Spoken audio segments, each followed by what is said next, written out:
Report Ravinarayana Reddy.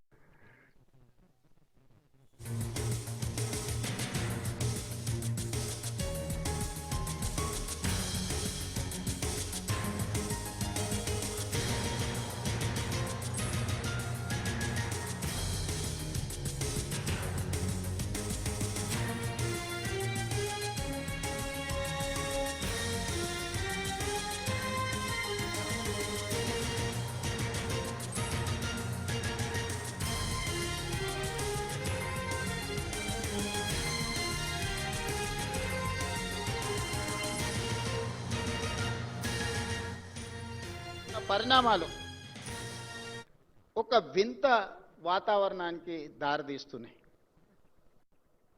రావి నారాయణ రెడ్డి గారిని చూసిన తర్వాత, వారి కుటుంబాన్ని, వారి మన్మరాల్ని ఈ మధ్యకాలంలో కలిసిన తర్వాత, వారు చేసిన పోరాటం, వారు చేసిన త్యాగం, వారు నిర్వహించిన బాధ్యతలను చూసిన తర్వాత, మరి ఇన్ని హోదాలు, ఇన్ని బాధ్యతలు చేస్తే వేల కోట్ల రూపాయల ఆస్తులు ఉండాలి కదా, అంతస్తులు ఉండాలి కదా, 7 అంతస్తుల మేడలు ఉండాలి కదా అని నాకు అనిపించింది.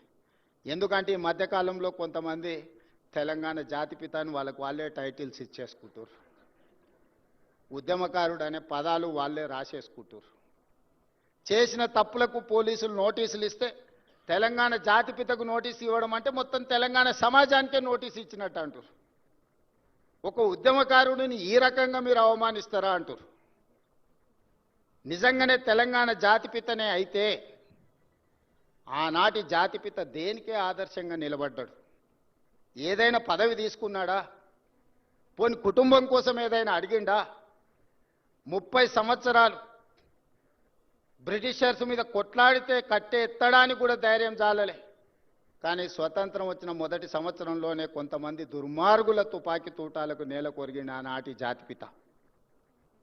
మరి ఈనాడు జాతిపితగా చెప్పుకునే వాళ్ళు, ఉద్యమకారులని చెప్పుకునే వాళ్ళు, రాజకీయ పార్టీలు ఒక పరిస్థితిలో వైఫల్యం చెందినాయి అనుకున్నప్పుడు అన్ని రాజకీయ పార్టీలు కలిసి ఒక పొలిటికల్ జేఏసీ పెట్టుకొని ఆ జేఏసీకి చైర్మన్గా ప్రొఫెసర్ కోదండరామ్ గారిని పిల్లలకు పాఠాలు చెప్పుకునే పంతులను మనం ముందులో పెట్టుకొని తెలంగాణ రాష్ట్రాన్ని సాధించినాం.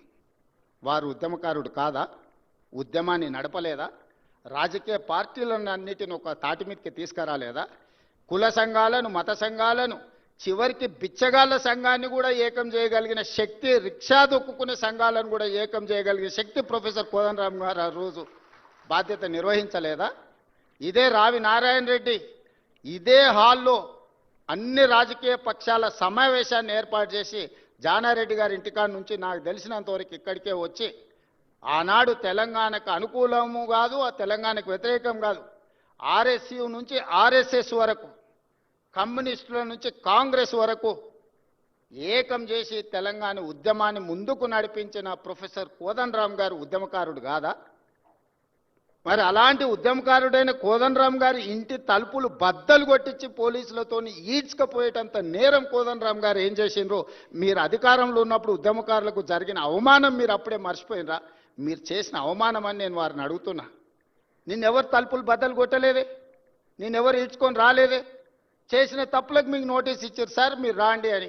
లేదు నా వయసు కొంచెం ఎక్కువ ఉంది, మీరే వచ్చి తీసుకురండి అంటే, సరే సార్ మీరు అధికారిక నివాసం ఉంది కదా మీరు అక్కడ ఉంటూ వస్తామంటే, లేదు లేదు లేదు నేను ఎక్కడనో ఫామ్ హౌస్లు ఉంటే ఎక్కడ ఉంటే అక్కడ బాత్రూమ్లు ఉంటే బాత్రూంలోకి వచ్చి రాసుకోండి అంటే, ఇదెక్కడి జాతిపిత విధానము? ఇదెక్కడి ఉద్యమకారుల విధానము? రావి నారాయణ రెడ్డి గారి కుటుంబము 500 ఎకరాల భూమిని కోల్పోయినారు. ప్రపంచంలో ఎక్కడైనా స్వేచ్ఛ కోసము, ప్రజల యొక్క హక్కుల కోసం కొట్లాడిన వాళ్ళు, చెగువీరా నుంచి మొదలు పెడితే రావి నారాయణ రెడ్డి వరకు ఎవరినైనా చూడండి, సర్వం కోల్పోయినారు. సర్వం కోల్పోయినారు. నేల కొరిగిన వాళ్ళు వేలాది మంది ఉన్నారు. ఆస్తులు, అంతస్తులను సర్వం త్యాగం చేసిండ్రు. కుటుంబానికి నిల్వ నీడ లేకుండా ఉన్నదంతా ప్రజలకు పంచిచ్చిన వాళ్ళను ఉద్యమకారులు అన్నారు, జాతిపితలు అన్నారు. ఆ విధంగా ఈనాడు రావి నారాయణ రెడ్డి గారి కుటుంబం